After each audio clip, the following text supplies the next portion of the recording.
साधारण 1 वाजायला आला आहे आणि आमची 1:45ची ट्रेन आहे आणि आम्ही वेटिंग एरियामध्ये बसलो आहे आणि आता आम्ही निघू इथून खाली जाऊया आपण. येस, ट्रेन आता थोड्या वेळातच येईल प्लॅटफॉर्मला, सो त्याच्या अगोदरच आपण तिथे पोहोचू. तर तुमची ट्रेन लेट असेल आणि तुम्हाला तर तिथे आपल्या टर्मिनलला सोय आहे की तुम्ही AC वेटिंग रूममध्ये थांबू शकता आणि त्याचे चार्जेस आहेत ते एकदम कमी आहेत, म्हणजे 10 रुपये पर आवर असे चार्जेस आहेत. आम्ही आता 3-4 तास थांबलो तर आमचे फक्त 60 रुपये झाले आणि बाकीच्या इथं सगळ्या फॅसिलिटी आहेत, म्हणजे चार्जिंग स्लॉट आहे, त्याच्यात वॉशरूम्स आहेत आणि बऱ्यापैकी सगळं क्लीन आहे, तर तुम्ही तसं यूज करू शकता.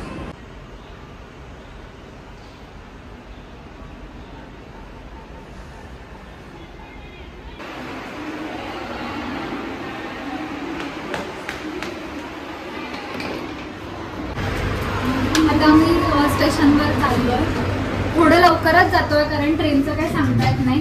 आपण कधी पण 1-5-10 मिनटं जाऊन थांबलेलं बरं. यापासून आपण होणार. ओके.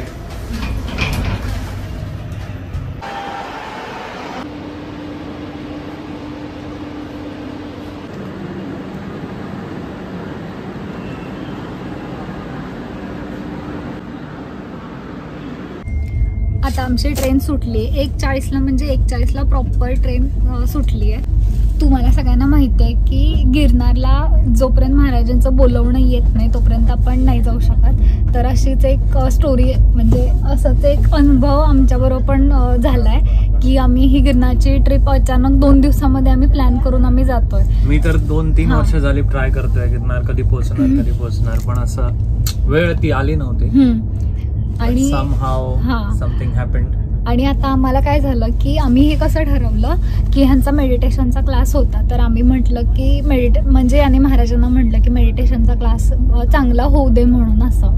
आणि त्याच्यानंतर आमचे पुढे काही कोलॅबसाठी किंवा काही कामासाठी बाहेरच्या राज्यांमध्ये आम्हाला जावं लागणार होतं. तर आमच्या दोघांच्या पण असं मनात होतं की त्याच्या आधी आपण महाराजांच्या इकडे जाऊन यावं, पण आम्ही 2-3 वेळा प्लॅन केला पण तो झाला नाही. मग आम्ही यावेळेला काय केलं की महाराष्ट्राला लागून ज्या काही राष्ट्र आहेत त्यांचे आम्ही चिठ्ठ्या टाकल्या. राज्य तर त्यांच्या आम्ही चिठ्ठ्या टाकल्या आणि असं कुठेतरी एक मनात होतं की येऊ दे, म्हणजे हे येऊ दे. आणि आम्ही जी चिठ्ठी उचलली ती बरोबर गुजरातची आली आणि जशी ती गुजरातची चिठ्ठी आली तेव्हा म्हणलं की सगळी कामं सगळी बाजूला ठेवायची आणि पहिलं आपण गिरनारला जायचं. काय पण होऊ द्या, तर आपल्याला डायरेक्ट ग्रीन सिग्नलच मिळालाय महाराजांकडून की आता तुम्ही याच म्हणून. मग आम्ही लगेच तिकीट वगैरे बुक केलं, म्हणजे एकदम 2 दिवसामध्ये. आज मंगळवार आहे ना, तर आम्ही रविवारमध्ये आमची RSCची तिकीट होती, ती पण कन्फर्म झाली. ते पण आम्ही ह्यांनी त्यांच्यावर सोडून दिलेलं की तुम्हीच काय असेल ते बघून घ्या, आता ह्याच्या पुढची जर्नी जे काय असेल ते. आणि असं करून आता फायनली आम्ही चाललोय गिरनारला. फायनली आम्ही निघालो. एक चहा तुझ्यासाठी, एक चहा माझ्यासाठी आणि एक चहा माझ्यासाठी बिस्किट बुडवून खायला लाव. रोज नवीन देणार ते आपल्याला. होय. आणि पांघरुण पण वाव. इवन द गरम पिझ्झा हँकी. ओ मारामारी. वाव, कसला भारी कॅच केला तुम्ही.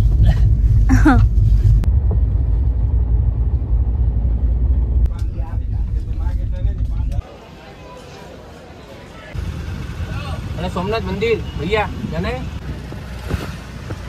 इसको देख के हमको पांड्या की याद आ गई. सेम सुंदर्या.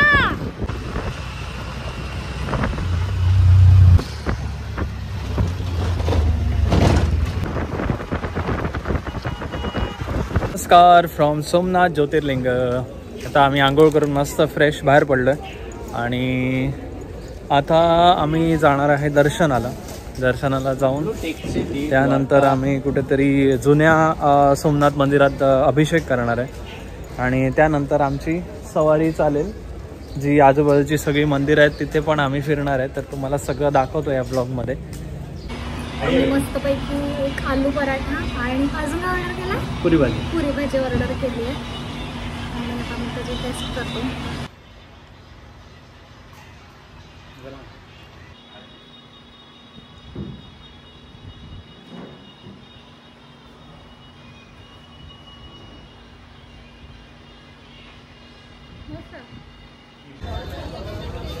मी सोमनाथच्या दर्शनाला आलोय, पण इकडे फोन अलाउड नाही आहे, तर आम्ही लॉकरमध्ये फोन ठेवतो. पण तुम्हाला मी बाहेरून दाखवू की मंदिर कसं आहे, काय आहे.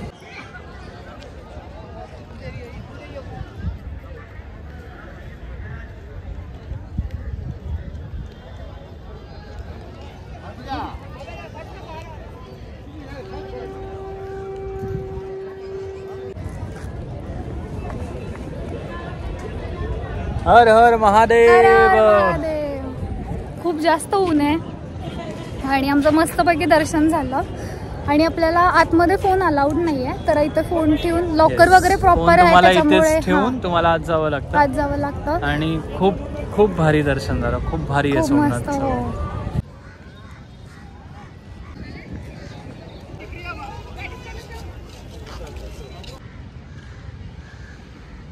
इथे ते गर्भगृहात नाही जाऊ देत, पण आपल्याला जुना जे सोमनाथाचं मंदिर आहे तिथे आपल्याला अभिषेक करायला मिळू शकतो.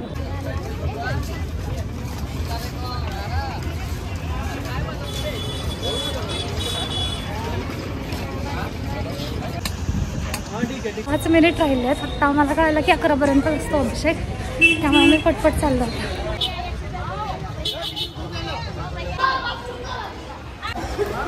फायनली आम्ही चाललोय आता अभिषेक करायला. जे केल्याशिवाय मला गिरनार यात्रा करायची होती, पण फॉर्च्युनेटली आमचा अभिषेक होणार नाही.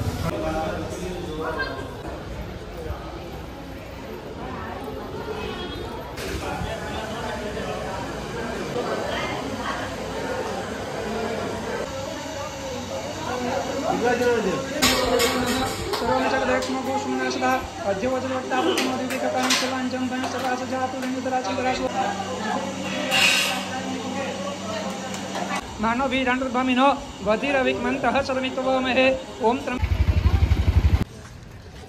आता आम्ही इथले जवळपासचे मंदिरं फिरायला निघालो. आता आम्ही आलो राम मंदिरमध्ये.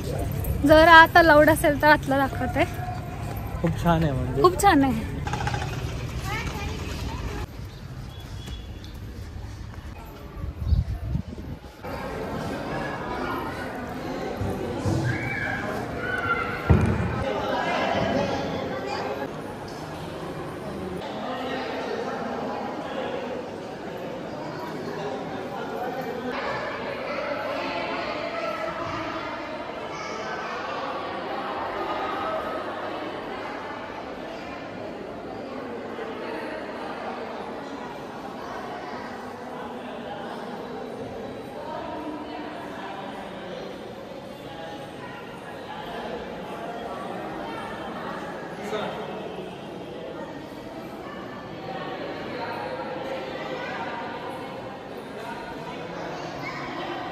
आता आमचं राम मंदिरचं दर्शन करून झालंय आणि एकापेक्षा एक अप्रतिम अशा मूर्ती लायटिंग दान केलं. खूप मस्त मूर्ती आहेत, प्रत्येक मूर्ती खूप वेगळी आहे आणि खूप अशी कनेक्ट होते आपल्याबरोबर ही मूर्ती आहे त्याच्यामुळे.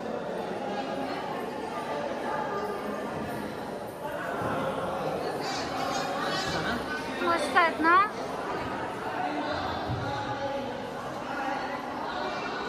आपण फक्त गणपती म्हणतो, केवढे त्याचे रूप दाखवली आहेत.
चला आता जाऊया आपण दुसऱ्या मंदिराकडे.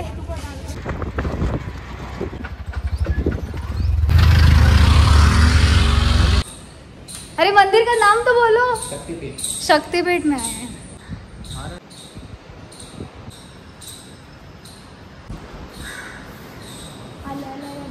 महाराजांचं दर्शन झालं.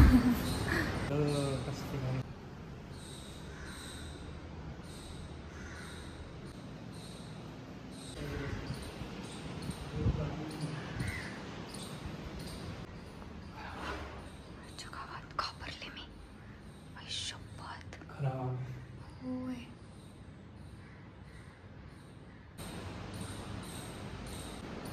तर आमचा रिक्षावाला गाईड बोलला की ह्या शक्तिपीठावर बाकी कोणतेच रिक्षावाले तुम्हाला घेऊन नाही जात. तर मी घेऊन चाललो आहे. ते मला आत्ता कळलं तो आम्हाला का घेऊन आला. बस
ही तीच जागा आहे जिथे श्रीकृष्णांच्या पायाला बाण लागला होता आणि त्यांनी अखेरचा श्वास घेतला होता.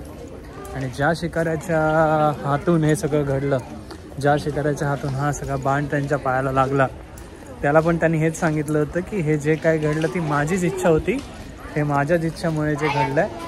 आणि मंदिर खूप छान आहे. तुम्ही आलात तर इथे तुम्हाला माहिती देण्यासाठी बरेच लोक आहेत. तर नक्की या. सोमनाथ मंदिरापासून एक 10 मिनिटाच्या अंतरावरच आहे.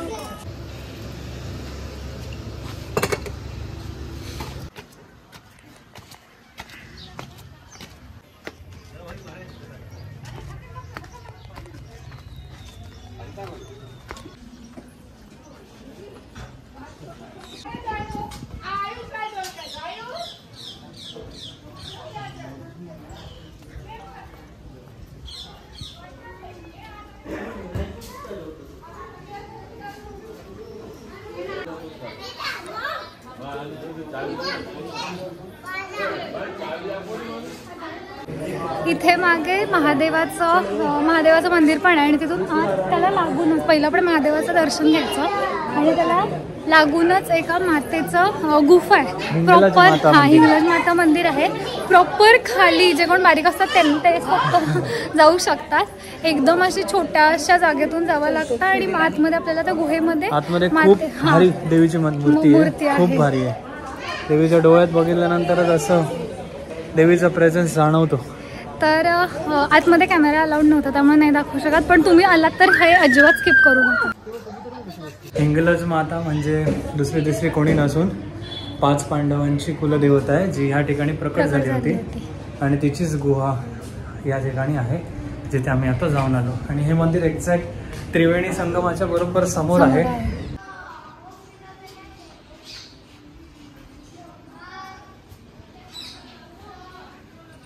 इकडून खाली सूर्यकुंड आहे. चला जाऊया. पोपट आहे, पोपट आहे. चला ना जाऊया. सूर्य मंदिरला लागूनच हे सूर्यकुंड आहे. थोडं आपल्याला पायऱ्याखाली उतरावे लागतात, पण मस्त आहे. खूप मोठे मोठे मासे आहेत. हो. मासे पहिलाच होय.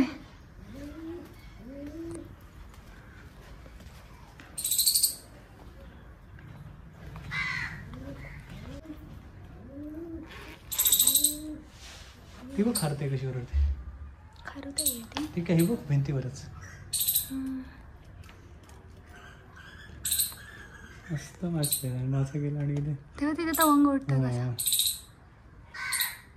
सूर्य मंदिर सूर्यनारायण इकडे आहेत.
नमस्कार. 3-4 बाकी है फिलहाल. आखिरी 4 बाकी है. ठीक है. ये पूरा ना तो तुम जो सही कर लिया. हो गया. तीनों बाकी है. 1 2 3 4 5 पिछले वापस गए. हाँ हाँ हाँ. कालं ही सगळी ठिकाणं तुम्ही आजूबाजूला फिरू शकता. आणि हा ह्यांचा नंबर आहे हिरण वाघेला. यांना तुम्ही फोन करू शकता. आम्ही यांच्यासोबत फिरतोय. खूप छान असिस्ट करतात, खूप छान फिरवत आहेत. तुम्हाला फसवणार नाही.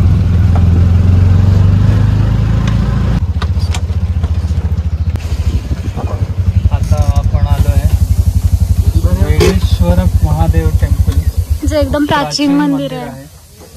बघू आता आपण ते मंदिर.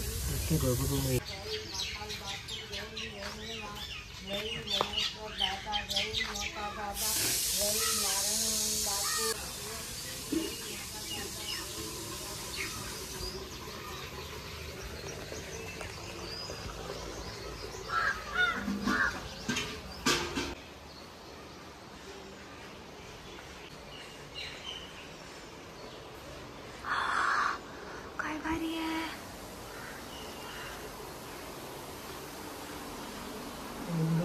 शिवलिंग क्रॉस आहे.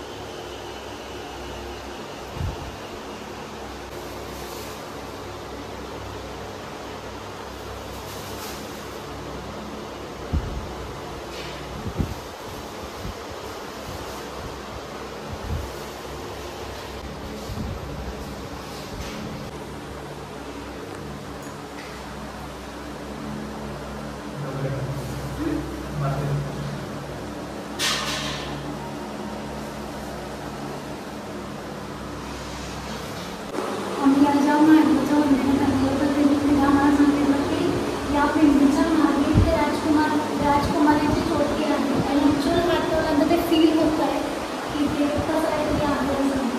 आणि खूप खूप असं शिवलिंग आहे. तुम्ही आला तरी अजिबात स्किप करू नका. आपल्याला स्वतः आतमध्ये येऊन त्याचा हात लावता येतो. आणि इथे ती आहे विराजमान. बोला हर हर.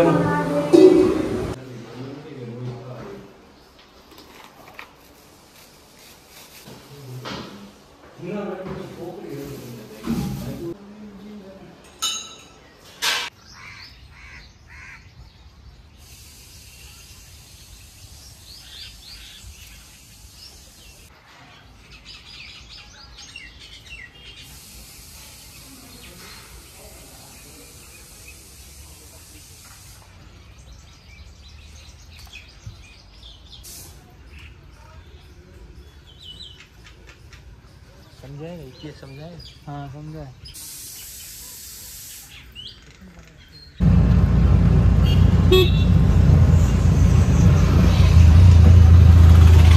आता आपण आलो श्री बाणेश्वर महादेवाचं दर्शन घ्यायला.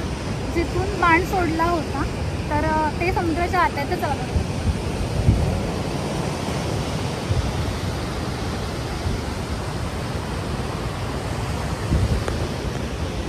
पहाटे जेव्हा पाणी कमी असतं तेव्हा तिथे जाऊ शकतो किंवा संध्याकाळचं जाऊ शकतो. पण आता ते पाण्यात आहे त्याच्यामुळे आता आम्ही आत नाही जाणार आहे. आता वरती आली आहे.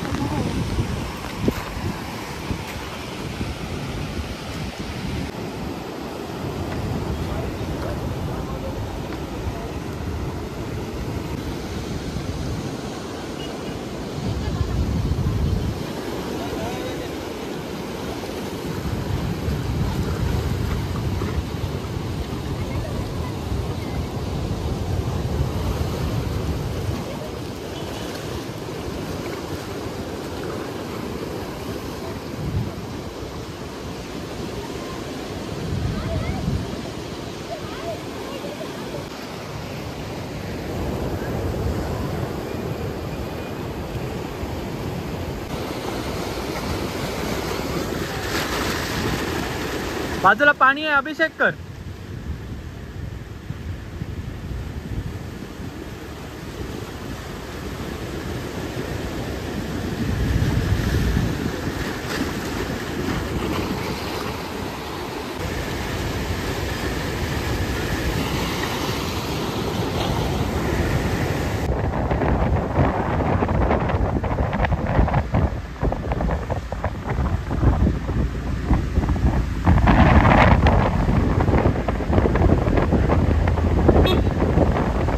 आम्ही आलोय एकदम प्राचीन असं असणाऱ्या दक्षिणमुखी गणपतीच्या मंदिरात. आतमध्ये कॅमेरा नाही अलाउड आहे पण बाहेरून तुम्ही मंदिर बघू शकता.